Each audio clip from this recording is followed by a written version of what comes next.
Our brain can interact with an abstract realm, the realm of thoughts and ideas. And some people's brain even has the ability to draw images, to visualize abstract things. So, for example, they could see the concept, the idea of beauty as a beautiful woman, and the concept of greed or fear or hatred as an ugly monster. Our brain can also provide audio for these images, and these images would talk to us. One time, James was looking at an ugly woman and perceived her as beautiful. I asked JQ how that could be, and JQ said he is seeing her inner beauty. I was told that in the future this would be one of our abilities, those of us who don't have them yet here, to see the inner beauty, to see the soul. Human eyes are programmed to see the body, but the mind's eye can see the soul, or the essence, which is kind of abstract. I remember reading about some near-death experiences where people said that they met this being of light, usually it happened to be Jesus, and this Jesus looked right into their soul and knew everything about them in an instant. Actually, James also one time looked at me and said, "It's like I can see inside of you," although he couldn't explain what it meant.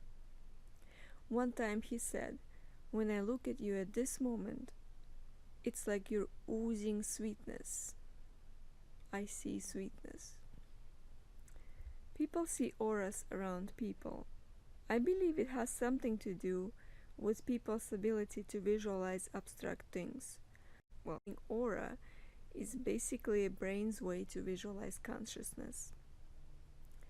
As I described in living systems and the beings of the abstract realm, thought systems like mercy or greed or hatred or fear are living systems.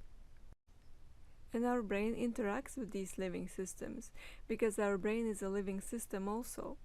And so our brain, or at least some people's brains, have the ability to visualize these thought systems.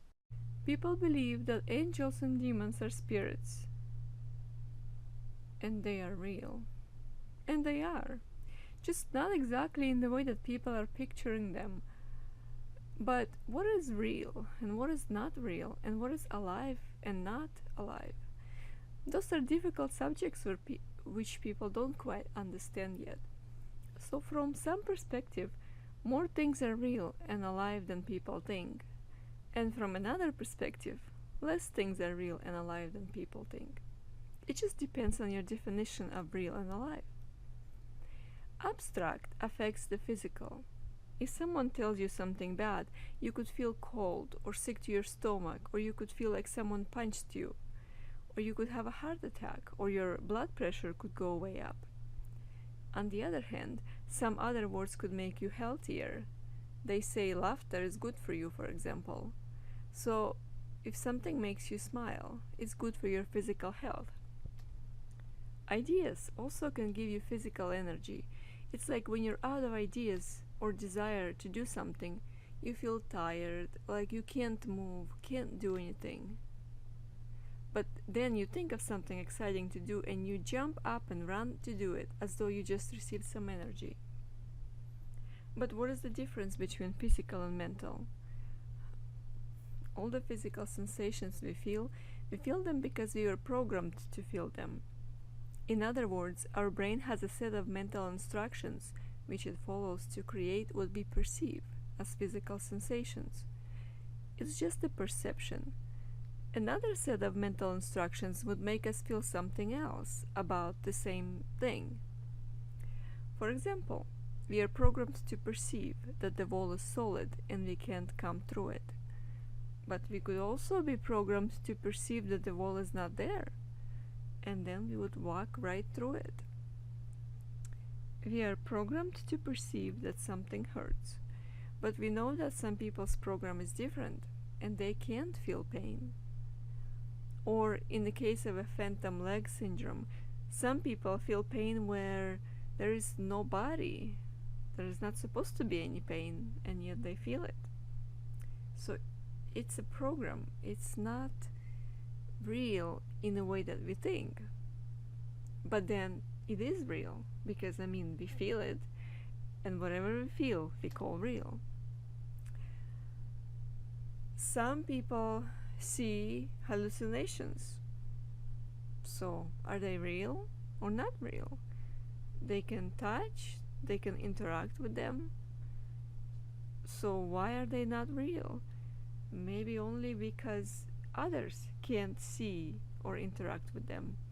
So, in a sense, our idea of real means many can see and interact.